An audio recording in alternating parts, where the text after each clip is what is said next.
नमस्कार दोस्तों, आज की क्लास में हम एमपी जीके के बहुत ही शानदार प्रश्नों पर चर्चा करने वाले जो आपकी आने वाली एमपी पुलिस की एग्जाम के लिए अति महत्वपूर्ण क्वेश्चन होने वाले। तो बिना किसी देरी के सबसे पहला क्वेश्चन आपके सामने आता है कि मध्य प्रदेश का नामकरण किसने किया। मोस्ट इंपोर्टेंट क्वेश्चन है और कई बार परीक्षा में पूछा गया है कि मध्य प्रदेश का जो मध्य प्रदेश नाम है ये किसके द्वारा दिया गया है। तो याद रखना है दोस्तों, मध्य प्रदेश का नाम पंडित जवाहरलाल नेहरू के द्वारा किया गया। मोस्ट इंपोर्टेंट क्वेश्चन आपकी एग्जाम की दृष्टि से। अगला क्वेश्चन, मध्य प्रदेश भूवैज्ञानिक दृष्टि से किसका भाग है। मोस्ट इंपोर्टेंट क्वेश्चन, ये क्वेश्चन भी कई बार परीक्षा में पूछा गया। तो याद रखना है दोस्तों, मध्य प्रदेश भूवैज्ञानिक दृष्टि से प्राचीन गोंडवाना लैंड का हिस्सा है। मोस्ट इंपोर्टेंट क्वेश्चन लगाकर लिख लेना कि मध्य प्रदेश भूवैज्ञानिक दृष्टि से गोंडवाना लैंड का हिस्सा है। अगला क्वेश्चन, भौगोलिक दृष्टि से निम्नलिखित में से कौन सा कथन मध्य प्रदेश के संदर्भ में सही नहीं है। मोस्ट इंपोर्टेंट क्वेश्चन है। तो सबसे पहले कथन की अगर हम बात करें तो भौगोलिक दृष्टि से मध्य प्रदेश देश का दूसरा बड़ा राज्य है। बिल्कुल सही बात है दोस्तों। क्षेत्रफल की दृष्टि से जो आपका मध्य प्रदेश है ये देश में दूसरे नंबर पर है। अगला, मध्य प्रदेश देश का 9.38% भाग अपने पास रखता है। तो ये भी बिल्कुल सही बात है। पूरा जो मध्य प्रदेश है ये पूरे भारत का 9.38% स्थान घेरे हुए है। अगला, मध्य प्रदेश की दक्षिणी सीमा चंबल नदी बनाती है। तो ये कथन बिल्कुल गलत है क्योंकि मध्य प्रदेश की दक्षिणी सीमा ताप्ती नदी बनाती है। अगला, मध्य प्रदेश 5 राज्यों की सीमा को स्पर्श करता है। तो ये भी बिल्कुल सही है। तो इस क्वेश्चन का right answer option number C होगा। मध्य प्रदेश की दक्षिणी सीमा चंबल नदी बनाती है, ये कथन आपका गलत है। अगला क्वेश्चन, अरावली पर्वत श्रृंखला मध्य प्रदेश के किस क्षेत्र में फैली हुई है। तो दोस्तों याद रखना है, जो अरावली पर्वत श्रृंखला है ये वैसे तो राजस्थान में फैली हुई है, लेकिन इसका कुछ भाग आपका मालवा के पठार में भी आता है। तो याद रखना है, जो अरावली पर्वत श्रृंखला है ये मध्य प्रदेश में मालवा के पठार में विस्तृत है। इसको आपको याद रखना है, इंपोर्टेंट क्वेश्चन आपकी एग्जाम की दृष्टि से। अगला क्वेश्चन, वर्तमान मध्य प्रदेश की भौगोलिक स्थिति पर विचार कीजिए। तो अगर मध्य प्रदेश की भौगोलिक स्थिति देखें तो 21 डिग्री 6 मिनट उत्तरी अक्षांश से 26 डिग्री 30 मिनट उत्तरी अक्षांश, वहीं 74 डिग्री 9 मिनट पूर्वी देशांतर से 82 डिग्री 48 मिनट पूर्वी देशांतर तक है। मतलब दोनों ही कथन आपके सही है। इस कथन का राइट आंसर, सॉरी इस ऑप्शन का right answer option number C होगा। दोस्तों यहां से सीधा सीधा एक नंबर का क्वेश्चन बनता है कि मध्य प्रदेश की भौगोलिक स्थिति बताइए। तो सीधा सीधा याद रखना, 21 डिग्री 6 मिनट उत्तरी अक्षांश से 26 डिग्री 30 मिनट उत्तरी अक्षांश, वहीं 74 डिग्री 9 मिनट पूर्वी देशांतर से 82 डिग्री 48 मिनट पूर्वी देशांतर। तो आ और बा दोनों सही है। अगला क्वेश्चन, राज्य के विस्तार से संबंधित सही कथन पर चर्चा कीजिए। तो यहाँ पर हमको सही कथन पर चर्चा करनी है। पहला है कि राज्य की पूर्व से पश्चिम का विस्तार 870 किलोमीटर है। तो बिल्कुल सही बात है दोस्तों। अगर मध्य प्रदेश की बात करें तो मध्य प्रदेश की पूर्व से लेकर अगर पश्चिम तक की लंबाई की बात करें तो ये कितनी है, तो ये 870 किलोमीटर है। अगला कथन है कि राज्य की उत्तर से दक्षिण की चौड़ाई 580 किलोमीटर है। तो ये बिल्कुल गलत कथन है दोस्तों, क्योंकि मध्य प्रदेश की अगर उत्तर से दक्षिण की लंबाई की बात करें तो ये 605 किलोमीटर है। तो ऑप्शन नंबर बी इसका गलत है, सिर्फ ऑप्शन नंबर ए सही है। तो सत्य कथन कौन सा है, ऑप्शन नंबर ए है। आपको याद रखना है, पूर्व से पश्चिम का विस्तार 870 किलोमीटर है और उत्तर से दक्षिण की लंबाई 605 किलोमीटर है। अगला, भौतिक बनावट की दृष्टि से मध्य प्रदेश वर्तमान मध्य प्रदेश को कितने भागों में बांटा गया। मोस्ट इंपोर्टेंट क्वेश्चन है दोस्तों। तो याद रखना है कि भौतिक बनावट के आधार पर जो आपका मध्य प्रदेश है इस मध्य प्रदेश को कुल 7 भागों में बांटा गया। मोस्ट इंपोर्टेंट क्वेश्चन है आपके एग्जाम की दृष्टि से। भौतिक बनावट के आधार पर जो मध्य प्रदेश है इस मध्य प्रदेश को कुल कितने भागों में बांटा गया, तो कुल 7 भागों में बांटा गया। अगला, निम्न पठार में से किस पठार का निर्माण ज्वालामुखी उद्गार से निकले लार्वे के द्वारा हुआ। मोस्ट इंपोर्टेंट क्वेश्चन है दोस्तों। तो याद रखना है दोस्तों, जो मालवा का पठार है इस मालवा का पठार का निर्माण कैसे हुआ, तो ज्वालामुखी के उद्गार से जो लार्वा निकलता है और जब लार्वा ठंडा हो जाता है तो उसी से जो मालवा का पठार है इस मालवा के पठार का निर्माण होता है। अगला, सिगार चोटी, जानापाव तथा धजारी चोटी किस पठार में स्थित है? तो याद रखना है दोस्तों, सिगार, जानापाव और धजारी चोटी किसके अंतर्गत आती है? तो ये मालवा के पठार की सबसे ऊंची चोटी है। और ऑप्शन में मालवा का पठार नहीं है, तो ऑप्शन नंबर डी इसका राइट आंसर होगा, इनमें से कोई नहीं। लेकिन आपको ये याद रखना है कि सिगार, जानापाव और धजारी जो चोटियां है ये किस पठार में आती है? तो ये मालवा के पठार में आती है, मालवा के पठार में आती है। अगला, मध्य प्रदेश का सर्वोच्च शिखर धूपगढ़ किस पठार में स्थित है? तो सबसे इंपॉर्टेंट बात तो ये है कि मध्य प्रदेश का सर्वोच्च शिखर या मध्य प्रदेश की सर्वोच्च चोटी का नाम क्या है? तो इसका नाम है धूपगढ़। अगर इसकी ऊंचाई पूछे तो इसकी ऊंचाई कितनी है? 1350 मीटर इसकी ऊंचाई है। और इसके ये किस पठार में आती है? तो ये सतपुड़ा के पठार के अंतर्गत आती है। ऑप्शन नंबर 20 का राइट आंसर होगा, सतपुड़ा के पठार के अंतर्गत ये आती है। अगला, सिद्ध बाबा की पहाड़ी निम्न पठार में से किससे स्थित है? तो मोस्ट इंपोर्टेंट याद रखना है दोस्तों कि जो सिद्ध बाबा की पहाड़ी है ये किस पठार के अंतर्गत आती है? तो ये बुंदेलखंड के पठार की सबसे ऊंची चोटी अगर आपसे पूछे तो ये सिद्ध बाबा की चोटी है। इसकी ऊंचाई कितनी है? तो 1172 मीटर सिद्ध बाबा की चोटी की ऊंचाई है। और ये कहां पर पाई जाती है? तो ये दतिया में पाई जाती है, दतिया में। तो आपको सीधा सिंपल याद रखना है कि सिद्ध बाबा की जो चोटी है ये बुंदेलखंड की सबसे ऊंची चोटी है। इसकी ऊंचाई कितनी है? 1172 मीटर है और ये दतिया में पाई जाती है। अगला, मध्य प्रदेश की उत्तरी सीमा का निर्धारण किस नदी के द्वारा किया जाता है? तो याद रखना है दोस्तों, मध्य प्रदेश की जो उत्तरी सीमा है उसका निर्धारण मध्य प्रदेश में चंबल नदी के द्वारा किया जाता है,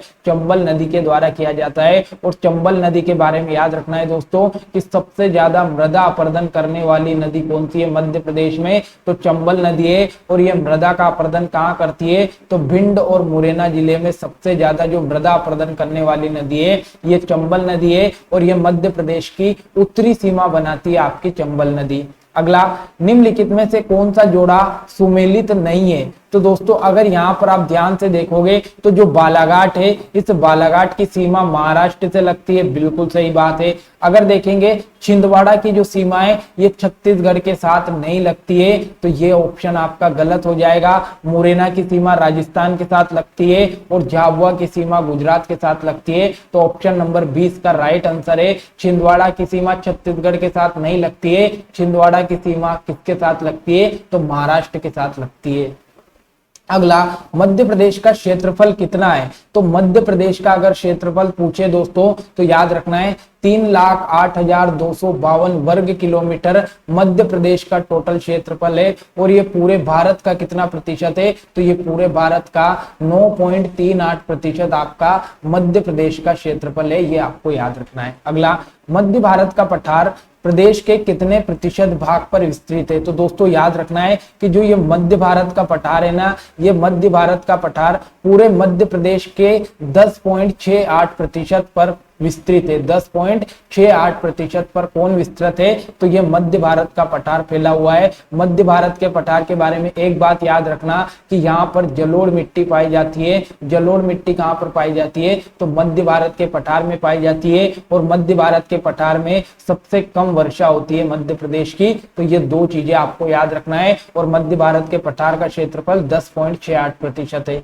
अगला, निम्न में से कौन सा विभाग दक्कन ट्रेप का भाग है? मोस्ट इंपोर्टेंट क्वेश्चन है दोस्तों। तो याद रखना है कि जो दक्कन ट्रेप की चट्टाने हैं ये दक्कन ट्रेप की चट्टाने किस पठार में पाई जाती है? तो ये मालवा के पठार में पाई जाती है। मोस्ट इंपोर्टेंट क्वेश्चन आपके एग्जाम की दृष्टि से कई बार पूछा गया है कि दक्कन ट्रेप की चट्टान किस पठार में पाई जाती है? तो मालवा के पठार में पाई जाती है। अगला, गंगा और महानदी के बीच जल विभाजक का काम किसका है? तो मोस्ट इंपोर्टेंट क्वेश्चन है कि गंगा और महानदी के बीच में जल द्विभाजक कौन कर रहा है? तो याद रखना है दोस्तों, जो बघेलखंड का पठार है ये बघेलखंड का पठार गंगा और महानदी के बीच में जल विभाजक का काम करने का काम कर रहा है। दोस्तों जो बघेलखंड के पठार के बारे में एक बात याद रखना है कि ये मध्य प्रदेश का सबसे पूर्वी पठार है और मध्य प्रदेश के मात्र 7% भाग पर फैला हुआ है। तो मध्य प्रदेश का सबसे छोटा पठार या सबसे छोटा भौगोलिक भाग पूछे तो वो बघेलखंड का पठार है।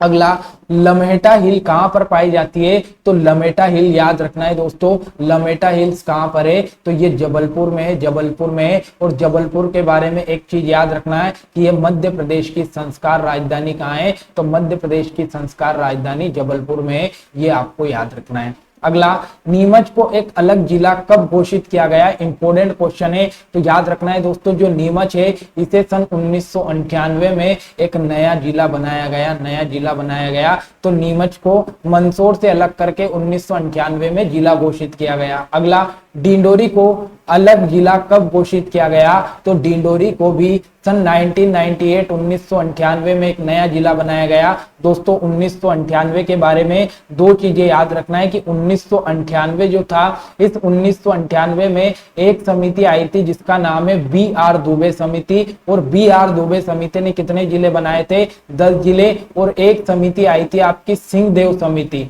तो इस सिंहदेव समिति ने कितने जिले बनाए थे? तो इसने 6 जिले बनाए थे। इस प्रकार से 1998 में टोटल कितने जिले बने थे? 16 जिले। अब यहाँ से क्वेश्चन कितने बन रहे? बी.आर. दुबे समिति ने कितने जिले बनाए? 10 जिले। सिंहदेव समिति ने कितने जिले बनाए? 6। और 1998 में टोटल कितने जिले बने? तो 16 जिले बने। ये एग्जाम में क्वेश्चन बने हुए हैं। अगला, केंद्रीय प्रांत का गठन किस वर्ष हुआ? मोस्ट इंपोर्टेंट क्वेश्चन है। तो दोस्तों याद रखना है, जो ये केंद्रीय प्रांत है, इसी केंद्रीय प्रांत को बोला जाता था सेंट्रल प्रोविंस। और सेंट्रल प्रोविंस का जो गठन किया गया, ये कब किया गया? तो 1861 में सेंट्रल प्रोविंस का गठन किया गया। और आगे चलकर सन 1936 में क्या किया? तो इस सेंट्रल प्रोविंस में बरार को भी शामिल कर लिया। तो इसका नाम सेंट्रल प्रोविंस एंड बरार हो गया। 1936 में बरार को इसमें शामिल किया था। अगला, निम्नलिखित जिलों में से किसका पुराना नाम ईसागढ़ है? मोस्ट इंपोर्टेंट क्वेश्चन है दोस्तों, तो याद रखना है। निम्नलिखित में से अगर देखें तो जो गुना है, इस गुना का जो पुराना नाम है ये क्या है? तो गुना का पुराना नाम ईसागढ़ है। और गुना के बारे में एक चीज याद रखना है कि जो सिंध नदी है, ये सिंध नदी गुना जिले को 2 भागों में बांटती है। अगला, भोपाल से दूरस्थ जिला कौन सा है? तो याद रखना है दोस्तों, भोपाल से सबसे दूरस्थ जिला कौन सा है? तो सिंगरौली जो जिला है, ये भोपाल से सबसे दूरस्थ जिला है। सिंगरौली के बारे में याद रखना है कि मध्य प्रदेश की ऊर्जा राजधानी कहां पर है? सिंगरौली में है। और सिंगरौली को सन 2008 में सीधी से अलग करके जिला बनाया गया। अगला, सिंगरौली का जिला मुख्यालय कहां पर स्थित है? तो याद रखना है, जो सिंगरौली है, इस सिंगरौली का जो जिला मुख्यालय ये कहां पर है? तो ये बेड़न में स्थित है। बेड़न में सिंगरौली का जिला मुख्यालय स्थित है। अगला, मध्य प्रदेश राज्य के सीमांत जिले बताइए। मोस्ट इंपोर्टेंट क्वेश्चन है। तो मध्य प्रदेश राज्य के सीमांत जिले अगर देखें तो सबसे पूर्वी जिला अगर आप देखोगे मध्य प्रदेश का तो सिंगरौली है। सबसे पश्चिमी जिला अगर आप देखोगे तो अलीराजपुर है। सबसे उत्तरी जिला अगर देखोगे तो मुरैना है। और सबसे दक्षिणी जिला अगर आप देखोगे तो बुरहानपुर है। मतलब इस क्वेश्चन का option number A he right answer है। पूर्वी जिला सिंगरौली, पश्चिमी जिला अलीराजपुर, उत्तरी जिला मुरैना और दक्षिणी जिला बुरहानपुर।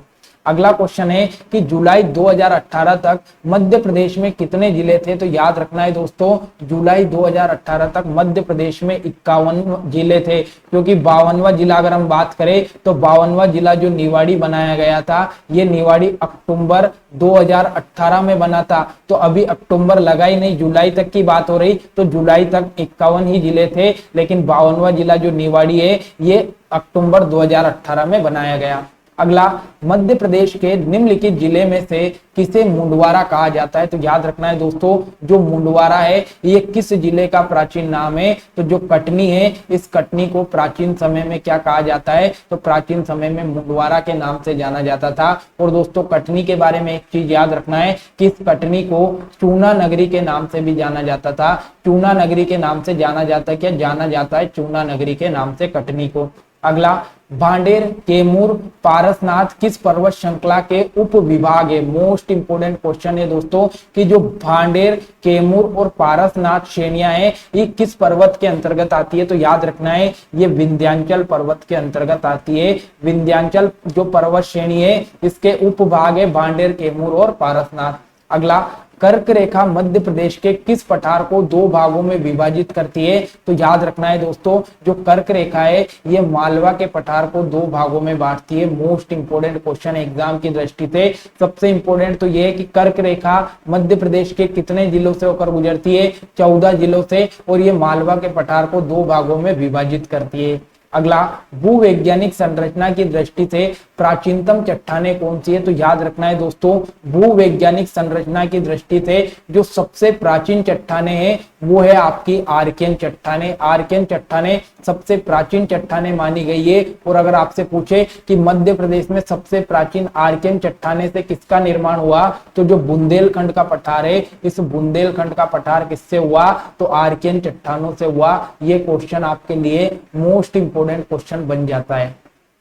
अगला क्वेश्चन, शहडोल जिला किस पठार के अंतर्गत आता है? तो याद रखना है दोस्तों, अगर आपने ध्यान से मध्य प्रदेश का मैप देखा होगा तो जो शहडोल जिला है ये बघेलखंड के पठार के अंतर्गत आता है। बघेलखंड के पठार के अंतर्गत आता है। अगला, मध्य प्रदेश में सबसे बड़ा भूभाग किस क्षेत्र में आता है? तो याद रखना है दोस्तों, मध्य प्रदेश का सबसे बड़ा जो भूभाग है ये कौन सा है? तो ये मालवा का पठार है। मालवा का पठार है, क्योंकि अगर हम देखें तो ये पूरे मध्य प्रदेश का 28% भाग पर फैला हुआ है। और मालवा के पठार का क्षेत्रफल कितना है? 88,222 वर्ग किलोमीटर मालवा के पठार का क्षेत्रफल है। मालवा के पठार के बारे में एक और याद रखना है कि यहाँ पर कैसी मिट्टी पाई जाती है? काली मिट्टी। और इसकी सबसे ऊंची चोटी कौन सी है? तो सिगार इसकी सबसे ऊंची चोटी है, जिसकी ऊंचाई 881 मीटर है। इतनी चीजें मालवा के पठार के बारे में आपको याद रखना है। अगला, सीधी एवं झाबुआ में सूर्योदय के समय पर विचार कीजिए और सही विकल्प चुनिए। तो दोस्तों, सीधी और झाबुआ में अगर सूर्योदय पर विचार करें तो जो सीधी है यहाँ पर जो सूर्योदय है ये आधे घंटे पहले हो जाता है झाबुआ से। तो आपको याद रखना है, सीधी आपका बिल्कुल पूर्व में आता है। तो जो पूर्व वाला जिला है ये पूर्व वाला जिला है, यहाँ पर सूर्योदय जल्दी होगा। लेकिन सबसे पूर्वी जिला तो आपका सिंगरौली है। और सिंगरौली, और अगर आपसे देखो यहाँ पर कंफ्यूज नहीं होना है, अगर आपसे पूछे कि सिंगरौली और अलीराजपुर में सूर्योदय पर विचार कीजिए तो सिंगरौली और अलीराजपुर में जो सूर्योदय का टाइम है इसमें 34 मिनट का अंतर है। लेकिन अगर आपसे सीधी और झाबुआ में पूछे तो सीधी और झाबुआ में जो सूर्योदय का टाइम है इसमें 30 मिनट का अंतर है। तो ये दोनों पॉइंट आपको याद रखना है। अगला, राजपीपला, महादेव, मेकाल और राजमेल किस पर्वत श्रृंखला के उप विभाग है? तो मोस्ट इंपोर्टेंट याद रखना है दोस्तों कि जो राजपीपला, महादेव, मेकाल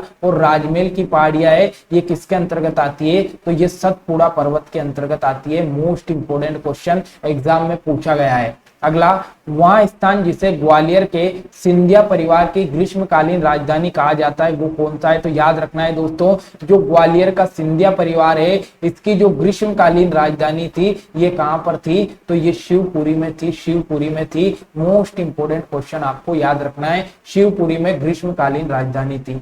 अगला, चंदेरी अपनी सीमाओं को बांटता है। मोस्ट इंपोर्टेंट क्वेश्चन है दोस्तों। सबसे पहला तो जो चंदेरी है ये किस जिले में आता है? तो चंदेरी अशोकनगर जिले में आता है। अशोकनगर जिले में आपका क्या आता है? तो अशोकनगर जिले में चंदेरी आता है। और चंदेरी की अगर हम बात करें तो ये मालवा और बुंदेलखंड दोनों क्षेत्र में आधा आधा अपनी सीमाओं को बांटता है। तो मालवा और बुंदेलखंड दोनों के अंतर्गत चंदेरी आता है।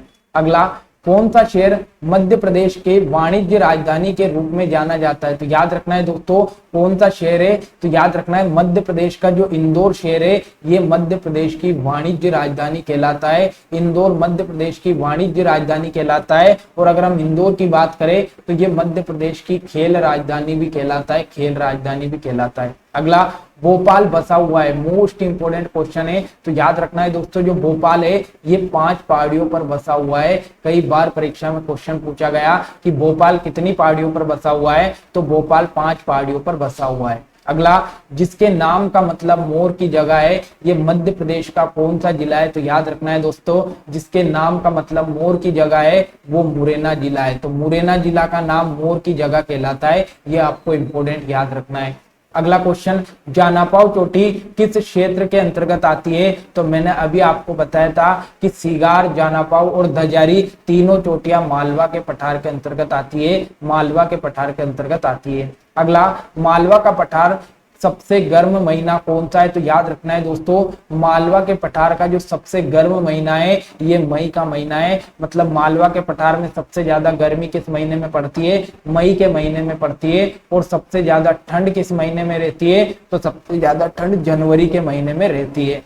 अगला, मध्य प्रदेश में पृथ्वी का केंद्र बिंदु किस जगह को माना जाता है? तो याद रखना है दोस्तों कि जो मध्य प्रदेश है, इस मध्य प्रदेश में पूरी पृथ्वी का केंद्र बिंदु कहां पर है? तो मंगलनाथ का मंदिर है जो कि उज्जैन में स्थित है। तो पूरी पृथ्वी का केंद्र बिंदु पूछे तो मंगलनाथ का मंदिर उज्जैन में है। अगला, देश के क्षेत्रफल का लगभग कितने प्रतिशत भाग मध्य प्रदेश से ढका हुआ है? तो देश का लगभग 10% भाग मध्य प्रदेश से ढका हुआ है। मतलब वैसे तो अपन देखें तो 9.38% भाग मध्य प्रदेश से ढका हुआ है पूरे देश का, लेकिन यहाँ पर लगभग में दिया हुआ है तो 10% आपको बताना है। अगला, दमोह का प्राचीन नाम क्या है? मोस्ट इंपोर्टेंट आपके एग्जाम की दृष्टि से कि जो दमोह जिला है इसका प्राचीन नाम क्या है? तो याद रखना है दमोह का प्राचीन नाम क्या है? टुंडीकेर है दमोह का प्राचीन नाम। मोस्ट इंपोर्टेंट क्वेश्चन है। अगला, मध्य प्रदेश की संगीत राजधानी किस शहर को बोला जाता है? तो मध्य प्रदेश की जो संगीत राजधानी है वो महर को बोला जाता है। तो महर जो है ये मध्य प्रदेश की संगीत राजधानी है दोस्तों। और महर किस जिले में आता है? तो महर सतना जिले के अंतर्गत आता है।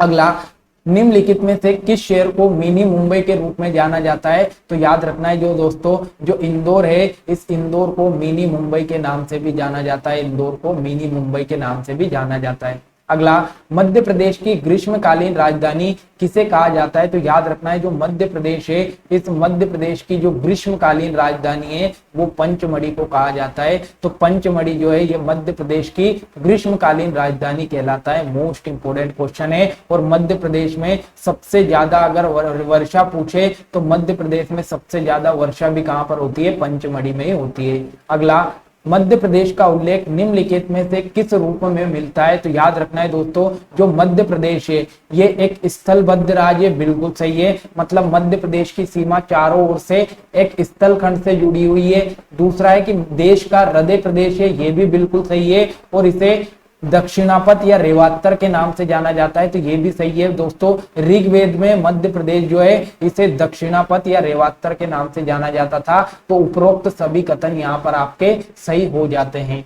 अगला क्वेश्चन, रीवा पन्ना के पठार को नाम से भी जाना जाता है। तो याद रखना है दोस्तों, जो रीवा पन्ना का पठार है इस रीवा पन्ना के पठार को विंध्य के पठार के नाम से भी जाना जाता था। विंध्य के पठार के नाम से भी जाना जाता था। तो ऑप्शन नंबर ए इसका राइट आंसर है। अगला, मध्य प्रदेश के किस जिले को दक्षिण का द्वार कहा जाता है? तो याद रखना है मध्य प्रदेश का जो बुरहानपुर जिला है इस बुरहानपुर जिले को दक्षिण का द्वार कहा जाता है। मोस्ट इंपोर्टेंट क्वेश्चन है, कितनी एग्जाम में क्वेश्चन पूछा गया है कि मध्य प्रदेश का दक्षिण द्वार किसे कहते हैं? तो बुरहानपुर को कहते हैं। अगला, सतपुड़ा क्षेत्र में स्थित श्रेणियों में से पश्चिम से पूर्व की ओर उनकी स्थिति को दर्शाने वाला क्रम कौन सा है? मोस्ट इंपोर्टेंट क्वेश्चन है कि जो सतपुड़ा मैकाल श्रेणी है उसमें अगर आप पश्चिम से लेकर पूर्व तक चलोगे तो कौन कौन सी श्रेणी आएगी? तो सबसे पहले बड़वानी की पहाड़ी आएगी, उसके बाद महादेव की श्रेणी आएगी, उसके बाद मैकल श्रेणी आएगी। ऑप्शन नंबर ए ही इसका राइट आंसर होगा, बड़वानी की पहाड़ी, महादेव की श्रेणी और मैकाल श्रेणी।